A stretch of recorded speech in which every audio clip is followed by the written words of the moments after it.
देख रहे हैं जनप्रहार और मैं हूं आपके साथ रोशनी। आज पूरे दिन की सारी ही अपडेट लेकर हाजिर हो गई हूं मैं। तो आइए शुरुआत करते हैं, लेकिन पहले सबसे कोरोना अपडेट के साथ। अब तक ब्रिटेन से लौटे 20 लोगों में मिला नया स्ट्रेन, जाने कहां कितनी है संख्या। ब्रिटेन से लौटे अब तक 20 लोग कोरोना वायरस से नए स्ट्रेन से संक्रमित पाए गए हैं। ये सभी ब्रिटेन वेरिएंट जीनोम की चपेट में मिले हैं। इन सभी को एक कमरे में आइसोलेट कर दिया गया है। इससे पहले मंगलवार को 6 व्यक्ति नए स्ट्रेन से संक्रमित पाए गए थे। स्वास्थ्य मंत्रालय ने कहा था कि ब्रिटेन से भारत आए 6 लोग ब्रिटेन से मिले सार्स-CoV-2 के नए स्ट्रेन से संक्रमित मिले हैं। कोरोना के नए स्ट्रेन के सबसे अधिक मामले दिल्ली में मिले हैं। दिल्ली की एनसीडीसी लैब में 14 में से 8 नमूने नए स्ट्रेन में मिले हैं। वहीं बेंगलुरु में निमहंस लैब में इसके संक्रमितों की संख्या 7 है। कोलकाता और पुणे की लैब में कोरोना के नए रूप में एक मामले मिले हैं। सीसीएमबी हैदराबाद में 2 मामले दर्ज किए गए हैं। इसके अलावा दिल्ली स्थित institute of genomics and integrated biology में एक सैंपल पॉजिटिव पाया गया है। कुल मिलाकर देश की 10 लैब में 107 नमूनों की जांच की गई है। इनमें से 20 मरीज कोविड के नए प्रकार से पॉजिटिव मिले हैं। बता दें कि ये आंकड़ा 29 तारीख तक का ही जांच का मिला हुआ है। माना जा रहा है कि इनमें और इजाफा हो सकता है। सबसे पहले ब्रिटेन में मिला वायरस का नया स्वरूप Denmark, Holland, Australia, Italy, Sweden, France, Spain, Switzerland, Germany, Canada, Japan, Lebanon और सिंगापुर में भी पाया गया है। आइए बढ़ते हैं कोरोना अपडेट की अगली खबर की ओर। वायरस के नए रूप के लिए किन लोगों की जांच होगी, आइए इसके बारे में जानते हैं। ब्रिटेन से 25 नवंबर से लेकर 23 दिसंबर के बीच देश में लौटे 33,000 लोगों की जांच होगी। इन लोगों के संक्रमण की पुष्टि होती है तो सभी के सैंपल की जीनोम सीक्वेंसिंग जांच होगी, जिसमें पता चलेगा कि इनमें वायरस का कौन सा स्ट्रेन है। ऐसे लोगों के संपर्क में आने वाले की भी होगी जांच। संक्रमित लोगों के संपर्क में आए सभी लोगों की जांच होगी। आईसीएमआर ने मानकों के अनुसार इन लोगों को अलग अलग केंद्रों पर स्वस्थ होने तक क्वारंटाइन किया जाएगा। नए स्ट्रेन में कुछ अलग लक्षण भी होते हैं। क्या होते हैं, आइए उसके बारे में जानते हैं। नए स्ट्रेन में भी पुराने लक्षण ही हैं। सीडीसी ने 5 लक्षणों को लेकर लोगों को आगाह किया है, जिसमें सांस संबंधी तकलीफ, उलझन, सीने में दर्द, थकान महसूस होना या सोने के बाद उठने में मुश्किल होना शामिल है। यात्रा के दौरान बरते ये सावधानियां, बुखार या सांस संबंधी कोई तकलीफ है तो यात्रा ना करें। यात्रा के दौरान मास्क और फेस शील्ड लगाए रखें। यदि संभव हो तो सिर पर सर्जिकल कैप और हाथ में दस्ताने पहने। एयरपोर्ट या विमान के अंदर किसी को छूने से बचें। कोरोना के नए रूप से बचने के लिए बरते क्या कुछ सावधानियां, उसके बारे में हम आपको पूरी तरह से बता चुके हैं कि जैसे कि आप सभी जानते हैं कि देश में कोरोना के नए रूप की पुष्टि हो चुकी है। लोगों के मन में अब ये इस भी तरह के सवाल उठने लगे हैं कि इस नए रूप से बचाव कैसे करना है। अमेरिकी संस्था सेंटर फॉर डिजीज कंट्रोल और प्रिवेंशन का कहना है कि नए रूप से बचाव के लिए पहले की तरह ही सावधानी और सैनिटाइजर जरूरी है। जो नियम पहले थे उनका ही पालना करना जरूरी है, लेकिन सावधानी अधिक बरतनी होगी।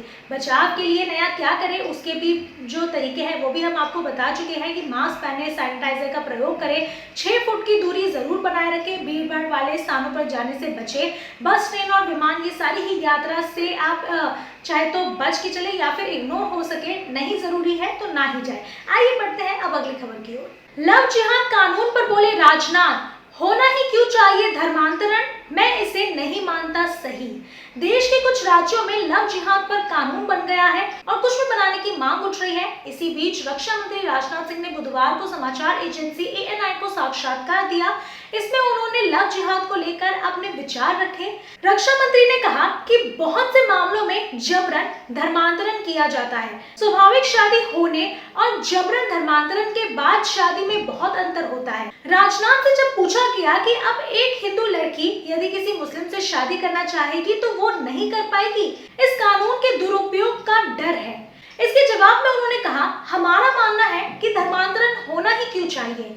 कहीं कहीं सामूहिक धर्मांतरण किया जाता है, ये सिलसिला बंद होना चाहिए। ये रुकना चाहिए। जहां तक मुस्लिम समाज का पक्ष है, जहां तक मेरी जानकारी है, दूसरे धर्म के लोग में मुस्लिम समाज के लोग शादी नहीं कर सकते हैं। शादी के लिए धर्मांतरण कराना, इसे मैं व्यक्तिगत तौर पर उचित नहीं मानता हूँ। रक्षा मंत्री से जब पूछा गया कि कई मामले ऐसे सामने आए हैं जिनमें लड़के धर्मांतरण नहीं करवाना चाहते हैं और लड़कियां हो भी नहीं रही हैं, इसके जवाब में उन्होंने कहा, अपने बहुत सारे मामलों को देखा होगा कि जबरन लालच देकर धर्म परिवर्तन कराया जाता है। ऐसे भी मामले आए हैं। स्वाभाविक रूप में शादी होना और जबरन या लालच देकर धर्म परिवर्तन करवाना, शादी करवाना, दोनों में बहुत अंतर होता है।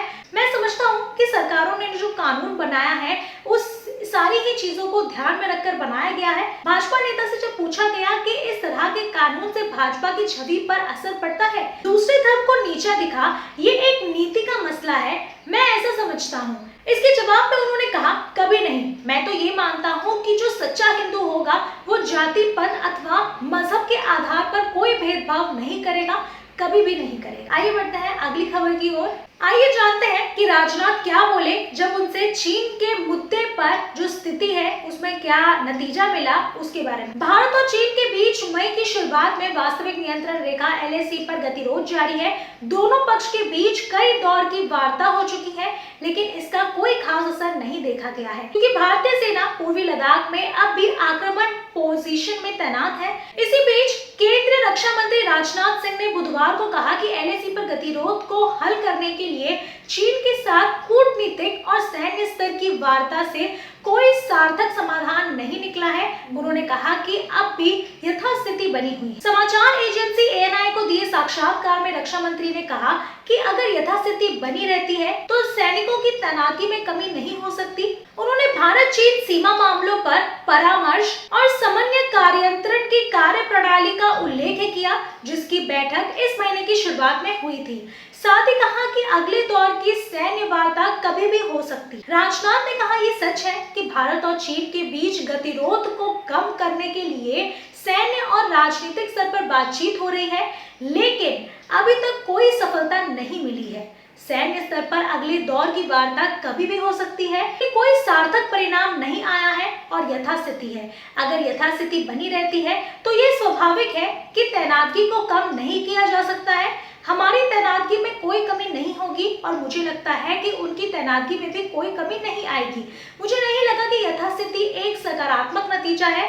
वार्ता जारी है और वे एक सकारात्मक परिणाम दे, ये हमारी अपेक्षा है। आइए बढ़ते हैं आज की आखिरी खबर की ओर, जो कि है नौकरी से संबंधित लोगों के लिए। सरकारी नौकरी के इच्छुक युवाओं के लिए राहत 2021 में ऑनलाइन होगी CET परीक्षा।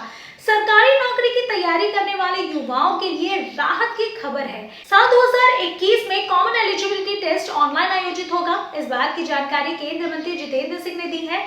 उन्होंने घोषणा की है कि अगले साल से CET परीक्षा देश भर में ऑनलाइन होगी। ये सरकारी रोजगार पाने वाले युवाओं के लिए बड़ी राहत होगी। जितेंद्र सिंह ने कहा कि कॉमन एलिजिबिलिटी टेस्ट कराने के लिए नेशनल रिक्रूटमेंट एजेंसी NRA का गठन केंद्र मंत्रिमंडल की मंजूरी के साथ किया गया है। NRA एक मल्टी एजेंसी बॉडी होगी जो ग्रुप B और C पदों के लिए उम्मीदवारों की स्क्रीनिंग और शॉर्टलिस्ट परीक्षा आयोजित करेगी। केंद्रीय मंत्री जितेंद्र सिंह ने कहा कि इस सुधार से देश में हर जिले में कम से कम एक परीक्षा केंद्र होगा, जो दूर दराज के इलाके में रहने वाले उम्मीदवारों तक पहुंच बढ़ाएगा। उन्होंने इस सुधार को ऐतिहासिक बताया। उन्होंने कहा कि CET को ऑनलाइन करने का उद्देश्य हर अभ्यर्थी को सामान्य अवसर प्रदान करता है।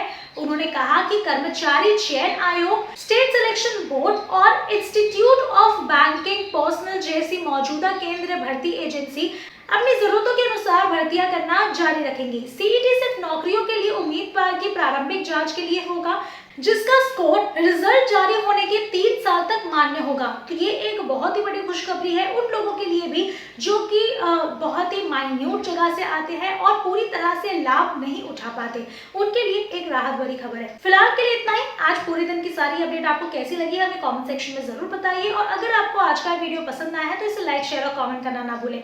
साथ ही अगर आपने इस चैनल को अभी तक सब्सक्राइब नहीं किया है तो वो भी जरूर